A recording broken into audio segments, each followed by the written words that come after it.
The first thing I felt was not the headache. It was Ethan Walker's pulse beating against my wrist like a secret my body already knew. For 3 slow seconds, I did not open my eyes. I lay perfectly still beneath the hotel sheets, listening to the low hum of the air conditioner, the distant traffic moving somewhere far below, and the calm, steady breathing of someone much too close to me. Then I tried to move my right hand. Metal clicked. My eyes flew open. Morning light spilled through the white curtains of the bridal suite, too bright, too clean, too cruel for the wreckage around me. My tux jacket was draped over a lamp. One black dress shoe sat on top of the mini fridge. A silver balloon shaped like a champagne bottle floated sadly against the ceiling, its ribbon tangled around the sprinkler head. On the nightstand, my phone was face down beside a half-empty bottle of sparkling water, a dead battery icon glowing red on the screen. And attached to my wrist by a pair of polished steel handcuffs was Ethan, my best friend, my alpha best friend, asleep on top of the blankets in a wrinkled white dress shirt with his tie hanging loose around his neck. I stared at him so hard I forgot how to breathe. Ethan Walker had the kind of face people trusted before they even knew his name.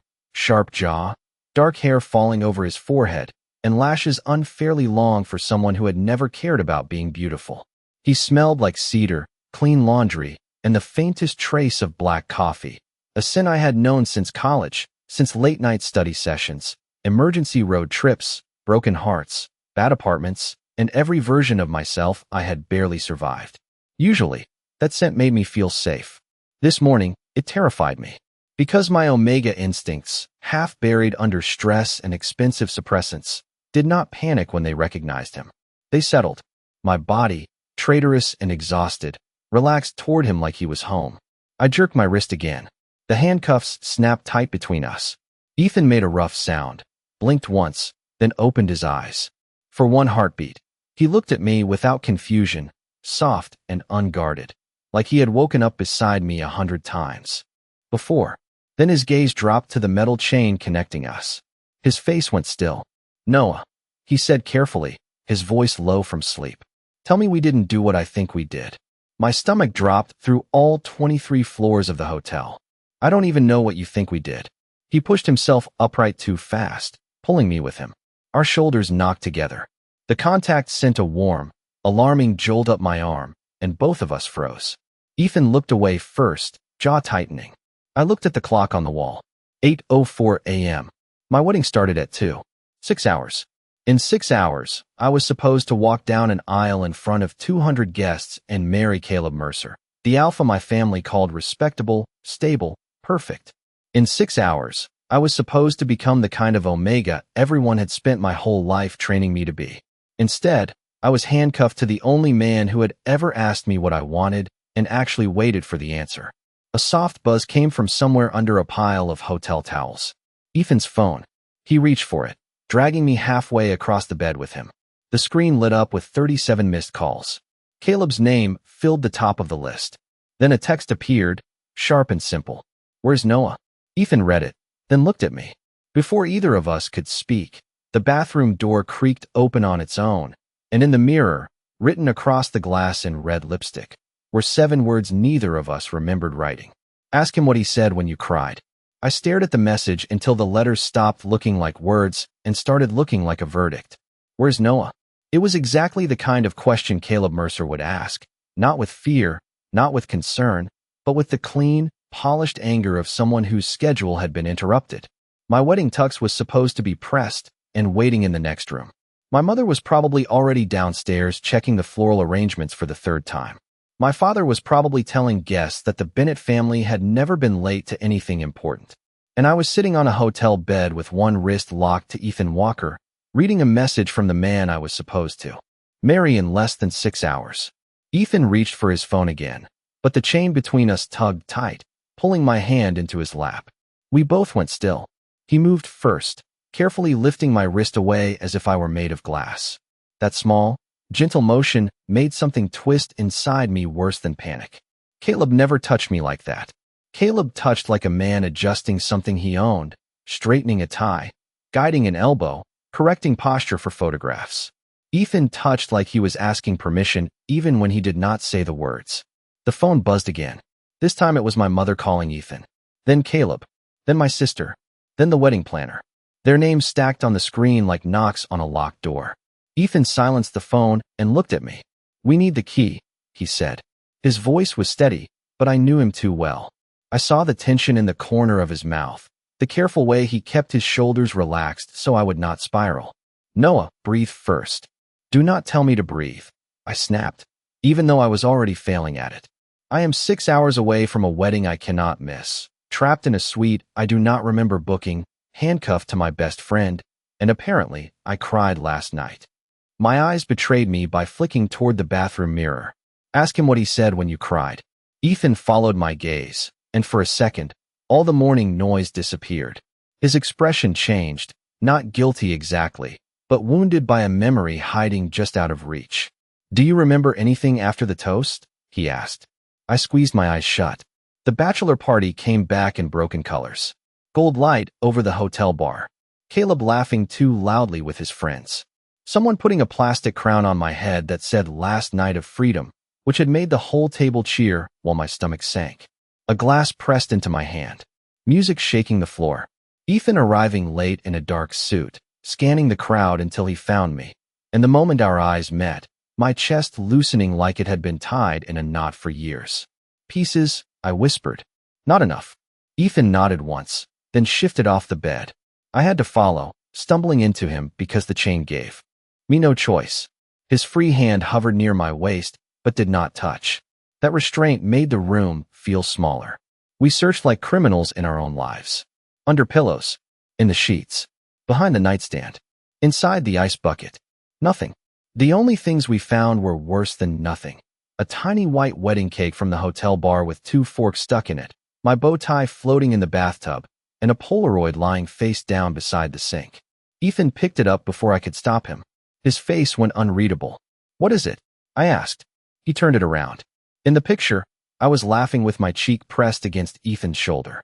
My eyes were red like I had been crying, but my smile was real, careless, almost bright. Ethan was looking down at me, not at the camera, and there was nothing friendly in the way he looked. There was worry. There was devotion. There was the kind of tenderness a person could hide in daylight, but not after midnight. My throat tightened. Then Ethan's phone lit up again, and this time a new message appeared from Caleb, cold enough to chill the room. "If Noah is with you, this friendship ends today." The message stayed on Ethan's screen long after the light should have dimmed, as if Caleb's words had weight. "If Noah is with you, this friendship ends today." I expected Ethan to say something sharp. I expected him to make a joke, because that was what he did when life got too close to the bone. But he only stared at the screen, his face calm in that dangerous way calm people get when they are trying very hard not to feel too much. "He does not get to decide that," Ethan said quietly. My chest tightened. "He is my fiancé." The words sounded wrong in the bright hotel room, like a label sewn onto the wrong shirt. Ethan looked at me then, and the softness in his eyes made it worse. "I know." He placed the phone face down on the counter and turned back to the room, as if the best way to survive the sentence was to keep moving. We had already checked the bed, the bathroom, the couch, the minibar, the pockets of Ethan's jacket, and the ridiculous gift bags from the party. The key was nowhere. The suite looked less like a crime scene and more like the aftermath of 2 people trying to outrun a truth and failing spectacularly. There were gold streamers across the floor, a room service receipt for pancakes at 2:36 in the morning, and a hotel notepad covered in my handwriting. I recognized the slant of the letters immediately, even though I did not remember writing them. Ethan noticed my stare and picked it up. "Noah," he said, reading the first line before his voice stopped. I took it from him with my free hand. The words blurred at the edges. "I do not want to marry someone who has never once asked if I am happy." For a moment, the room tilted. I sat down on the edge of the bed because my knees had decided they were finished pretending. Ethan had to sit beside me, pulled down by the chain. He left 6 careful inches between our shoulders, the kind of distance that only made me more aware of him. "That could have been drunk nonsense," I whispered. "You do not lie when you are drunk," Ethan said. "You get polite and painfully honest." I tried to laugh, but it came out thin and broken. The air conditioner clicked on, sending a cool draft across the room, and I suddenly became aware of everything at once. The metallic bite of the cuffs, the cedar warmth of Ethan beside me, The bitter smell of old champagne, the lipstick on the mirror, the missing hours of my life waiting somewhere in the dark. My breathing shortened before I could stop it. Ethan heard it immediately. Look at me. I am fine. No, you are performing fine. That landed too close. My eyes snapped to his, but whatever argument I had prepared dissolved when I saw that he was not judging me. He was scared for me, not embarrassed, not angry, scared. 3 things you can see, he said. It was the same grounding trick he had used on me sophomore year when I had panicked before a presentation. I swallowed hard. The curtains. Your tie? The stupid balloon. 2 things you can feel. The cuffs, I said, then hesitated. Our wrists were pressed close where the chain hung between us. His pulse was steady against mine. You. Ethan went completely still. The word had escaped too honestly, too quietly, and both of us knew it. Before either of us could repair the silence, his phone buzzed again on the counter. This time it was not Caleb.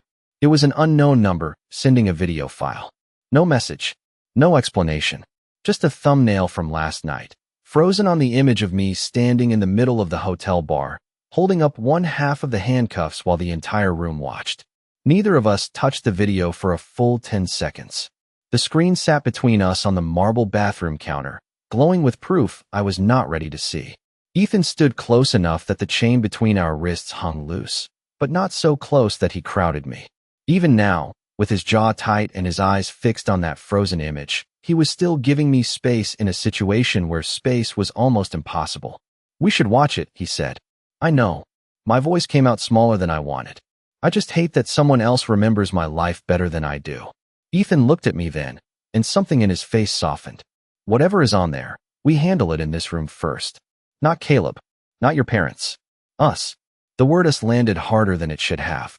I nodded, because speaking felt dangerous, and Ethan pressed play. The hotel bar filled the screen, bright and loud and crowded with men in loosened ties and expensive watches. Music thumped through the tiny speaker. Someone was laughing too close to the phone. Then the camera swung toward me.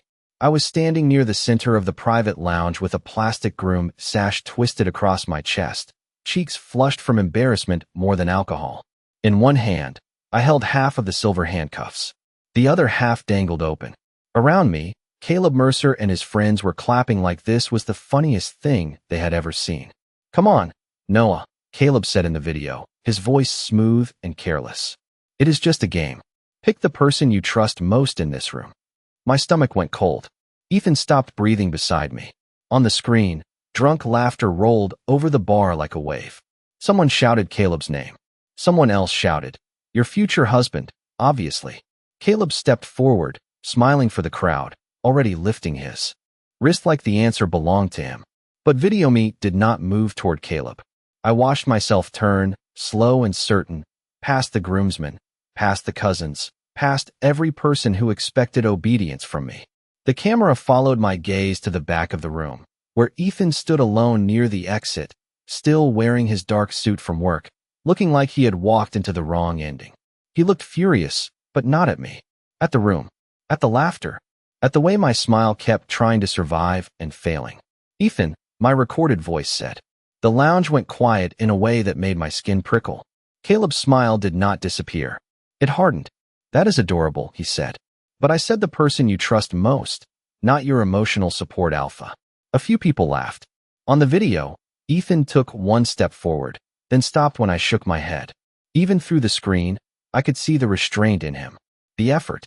The way he folded his anger into stillness because I had silently asked him to. Then the camera jolted, and the video ended. The bathroom seemed too bright afterward. Too silent. My pulse was rushing so loudly I could barely hear the air conditioner. Caleb had not sounded cruel enough for anyone to call it cruelty. That was his talent.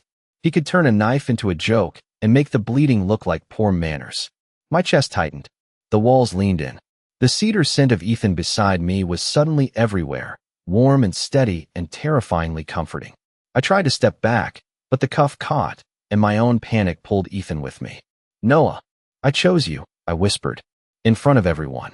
You chose who made you feel safe. That is worse. My breathing broke on the last word. Ethan lifted his free hand, then stopped inches from my shoulder. May I, he asked. That almost undid me. I nodded once. His hand settled lightly over my shoulder, solid and careful, and my body betrayed me again by calming under it. Before I could hide my face, another message appeared on Ethan's phone, this time from Caleb. I am outside the suite. Open the door. Caleb's message made the whole suite shrink around me. I could picture him on the other side of the door in his tailored navy suit, hair perfect, smile ready for anyone who might be watching from the hallway cameras. Caleb never looked angry in public.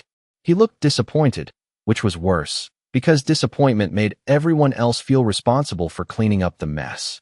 Ethan took the phone before I could answer and placed it on the counter, screen down. He does not come in unless you want him to, he said. This is his wedding too, I whispered. Ethan's eyes moved to mine. It is your life first. A knock came at the door, 3 clean taps, polite enough to sound harmless. My body reacted as if the sound had hit bone. The chain jerked when I flinched, and Ethan stepped with me immediately, not resisting, not pulling, just following so the cuff would not hurt my wrist. That simple movement almost broke me more than the knock. He knew how to make even a trap feel less like one. Noah, Caleb called through the door, voice smooth, low, controlled. Open up. We need to talk before people start asking questions. Before people start asking questions. Not before I worry about you. Not are you safe. Not are you okay. My throat tightened around all the answers I had been trained not to say. Ethan stood beside me in silence, but I could feel the question in him. He was letting me choose again. I hated him for how gentle that was. I loved him for it too, and the thought was so terrifying that I almost reached for the door just to escape it. Noah, Caleb said again, sharper this time. I know you are in there. My eyes went to the mirror. Ask him what he said when you cried. The lipstick had begun to dry at the edges, turning dull and cracked under the bathroom lights. I looked at Ethan. What did you say? He did not pretend not to understand. The color seemed to leave his face slowly. Last night. I nodded. When I cried. Caleb knocked again, louder. Ethan ignored it. He looked down at the cuff between us, then back at me, as if whatever truth he carried had been locked there too. You asked me why I never stopped the wedding, he said. The room went very still. Even Caleb's voice outside faded behind the rush of my pulse. And what did you say? Ethan swallowed. I said because every time I wanted to, I remembered that you had spent your whole life being chosen for. By your family. By expectations. By people who called it love when they meant duty. His voice lowered until it was barely more than breath. I said I would not become one more alpha deciding your future for you. Something inside me gave way so quietly, it was almost peaceful. Not a collapse. A release. Like a door opening in a house I had lived in for years without knowing one room was missing. Caleb's phone began ringing, Ethan's again from the counter, buzzing against the marble in short, angry bursts. I did not look at it. Did I say anything back? I asked. Ethan's eyes shone with a pain he had kept folded away for too long. You said that was the cruelest thing anyone had ever done for you. A laugh escaped me, small and wet and broken. Of course I had said that. Of course the kindest thing in my life had felt cruel, because it had left me free, and freedom was much harder than obedience. The knocking stopped. A second later, the lock beeped. Not from Caleb's key card, but from a staff override. Ethan moved instantly, not in anger, not with threat, only enough to stand between me and the opening door while still leaving our joined hands visible. The handle turned. Caleb's voice came through one final time, no longer polished. Noah, do not embarrass me today. And for the first time all morning, I heard the sentence exactly as it was. Not concern, not love, a command. The door opened only 6 inches before Ethan stopped it with his shoulder, not forcefully, not enough to scare anyone, just enough to make the room understand that I was not standing alone anymore. Caleb appeared in the gap with a hotel manager behind him and 2 groomsmen hovering farther down the hallway, all of them already dressed for a celebration I could no longer recognize as mine. His eyes went first to my face, then to Ethan, then down to the silver chain between our wrists. For one perfect second, Caleb had no expression at all. Then the mask returned, smooth and reasonable, the face he used for donors, relatives, and people whose opinions mattered. Noah, he said as if I were a child found somewhere inconvenient. There you are. I almost apologized. The words rose automatically, trained into me by years of dinner table corrections and public smiles. I am sorry. I did not mean to cause trouble. I can fix this. But Ethan shifted beside me, the smallest movement, and the chain gave a quiet metallic sound between us. It reminded me that fixing things had always meant breaking smaller pieces of myself so other people could stay comfortable. Caleb held out his hand. Come here. We will get that off, clean you up, and pretend this did not happen. Pretend. That word hit harder than anger would have. My entire life with Caleb had been built on pretending. Pretending his coldness was maturity. Pretending his rules were protection. Pretending my silence was agreement. Ethan did not speak. He did not step forward. He did not claim me. He only stood there, steady and quiet, leaving the space between Caleb and me wide open. The choice was mine, and that made it terrifying. The hotel manager cleared his throat and lifted a small plastic card. Sir, I was told there was a problem with lost property. Security can bring bolt cutters if needed. That will not be necessary, Caleb said quickly, eyes still on me. This is a private matter. One of the groomsmen in the hallway snickered under his breath. The sound snapped something loose in my memory. Suddenly, I was back in the bar last night, bright lights blurring above me, music pounding through the floor, Caleb smiling while his friends circled us with their phones raised. The handcuffs had been part of a stupid bachelor party game, passed around as a joke. Someone had called it a trust test. Caleb had laughed and told everyone I would choose correctly, because I always did. I remembered standing in the middle of that room, my cheeks hot, my heart sinking, while the open cuff dangled from my hand. I remembered looking at Caleb and feeling nothing but pressure. Then I saw Ethan by the exit, late from work, still holding his coat, his eyes already asking if I wanted to leave. Not demanding, not deciding, asking. That was when drunk, exhausted, too honest me had lifted the cuff toward him. You, I had said. The room had gone quiet. Ethan had not smiled. He had looked at me like I had handed him something fragile and dangerous. Noah, he had said, low enough that only I could hear. You do not have to prove anything to them. But I had closed the cuff around his wrist myself. Then I had whispered, I am tired of choosing the person everyone expects. The memory vanished as quickly as it had come, leaving me back in the suite with Caleb's hand still waiting. I looked at Ethan. His face told me he remembered now too. Not everything, but enough. Caleb stepped closer, voice tight behind his perfect smile. Take one step toward me, Noah. We are already late. My wrist trembled. Ethan felt it, but he did not hold me back. He opened his free hand, palm up, a silent promise that I could leave if I chose to. That was the moment I understood the difference between being wanted and being owned. I looked at Caleb's waiting hand, then at Ethan's open one, and the answer rose through me with a calm that felt almost impossible. I took one step forward, and Caleb's shoulders relaxed in victory. Then I turned, placed my free hand in Ethan's, and said, I remember why I chose him. For a moment, nobody moved. Caleb's hand remained in the air, empty, while mine rested in Ethan's like it had always known the shape of him. The hotel hallway went silent around us. Even the groomsmen stopped whispering. Caleb looked at our joined hands, then at my face, and something sharp flashed behind his polished smile before he buried it. You are confused, he said softly, the way people speak when they want witnesses to think they are the calm one. You had too much to drink. You woke up in an embarrassing situation. Ethan is taking advantage of your panic. Ethan's fingers tightened once around mine, not to restrain me, just enough to remind me he was there. I have not asked Noah for anything, he said.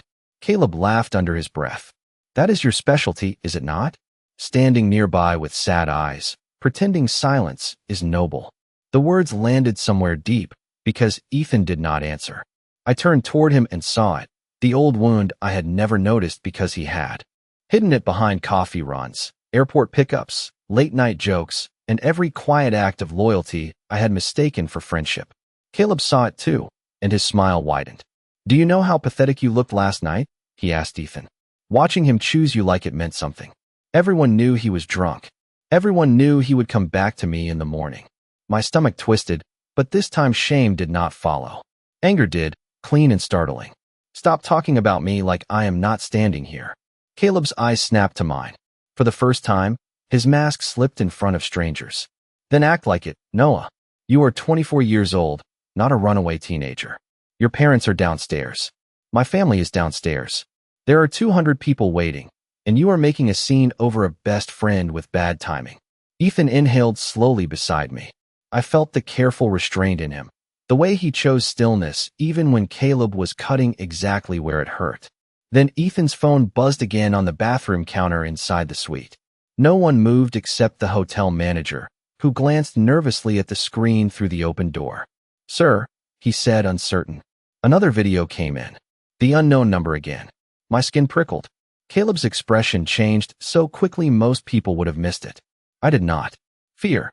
Not a lot. Not enough to show the hallway, but enough for me to understand that he knew something we did not. Ethan saw it too. "Noah," Caleb said, voice lowering. "Do not watch that." The command made the choice easy. I stepped back into the suite, pulling Ethan with me, and picked up the phone. The thumbnail showed the hotel bar after midnight.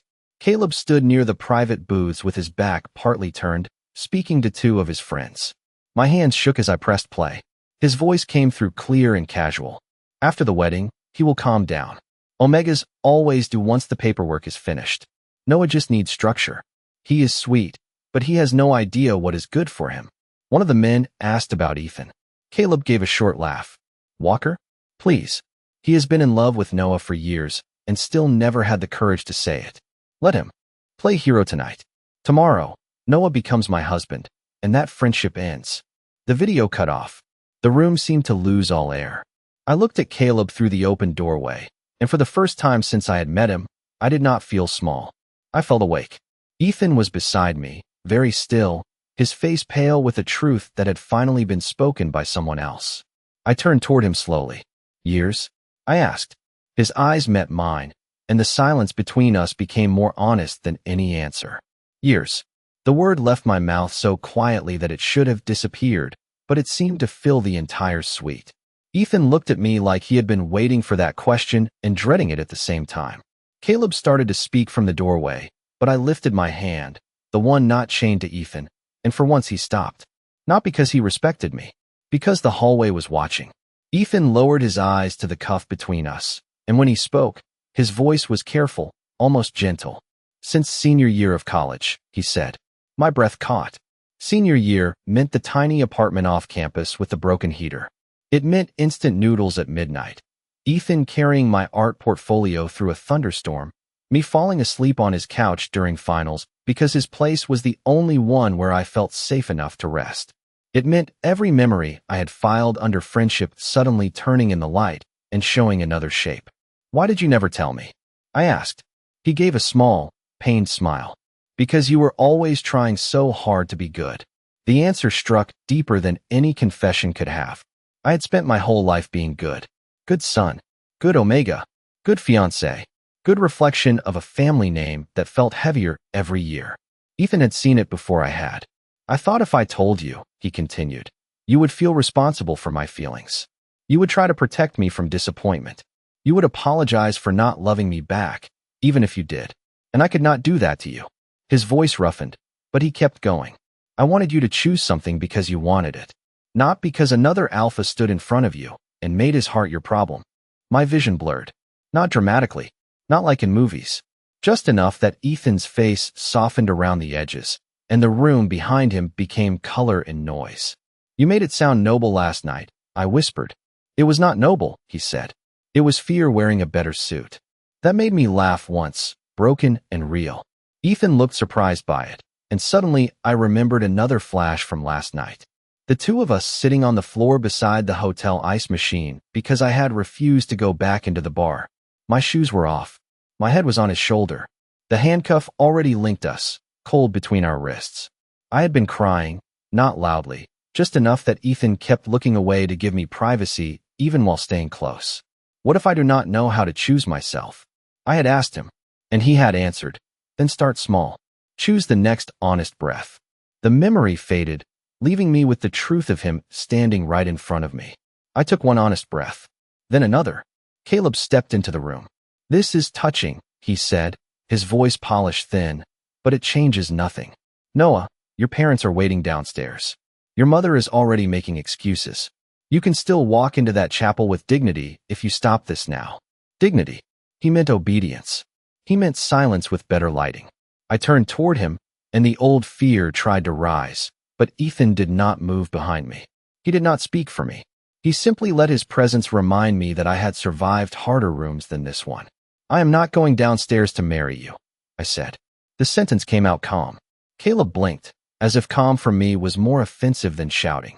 You are making a mistake. Maybe, I said, but it will be mine.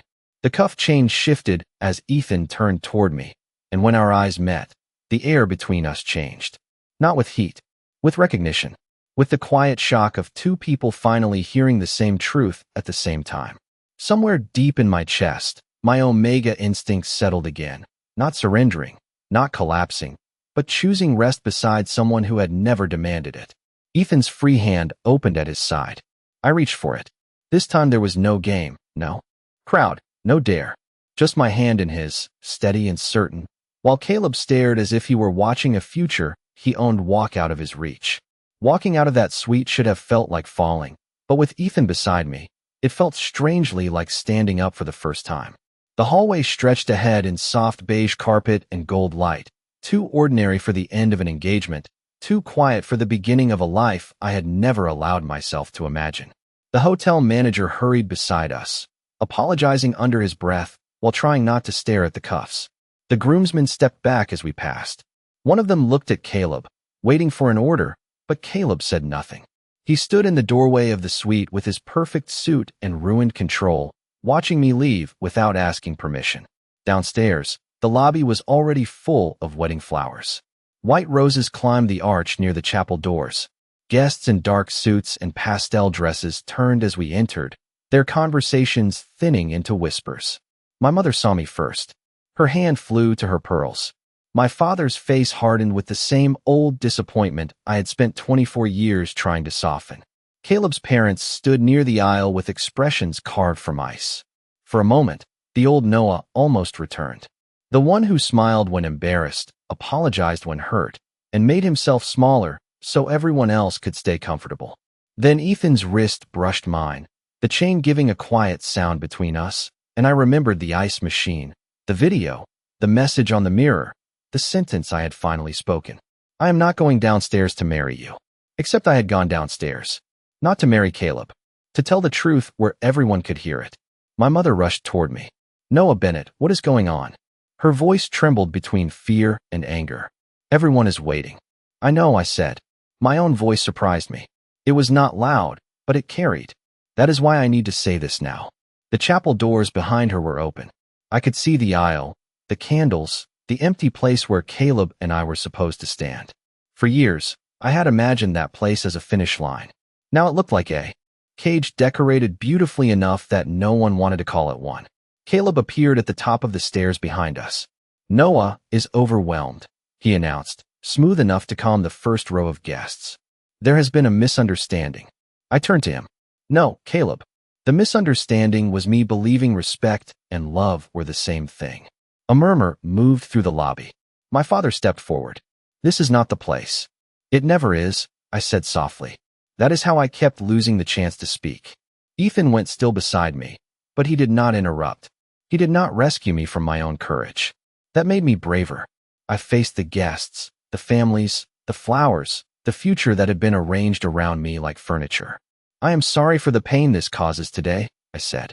But I am not sorry for stopping before I made a promise I could not mean. Caleb is not the person I choose, and I will not marry someone because silence is easier for everyone else. For a few seconds, no one moved. Then my sister stepped out from the second row, eyes bright, and nodded once. It was small, but it was enough. The hotel security guard arrived with a compact cutter for maintenance, and for the first time all morning, I laughed. Not because anything was funny, but because the sound of the cuffs being removed felt like the world admitting that I was free. The metal fell open from Ethan's wrist first, then mine. A red mark circled my skin where it had held too tight. Ethan looked at it with a tenderness that nearly undid me. You are free now, he said. I looked from the chapel to the hotel doors, then back to him. I think I was free the moment you let me choose. Outside, winter sunlight poured across the front steps, bright and cold and real. I walked into it without a fiancé, without a plan, without the life everyone had polished for me. Ethan walked beside me, not leading, not claiming, just staying. And when his hand found mine again, there was no chain between us, only choice.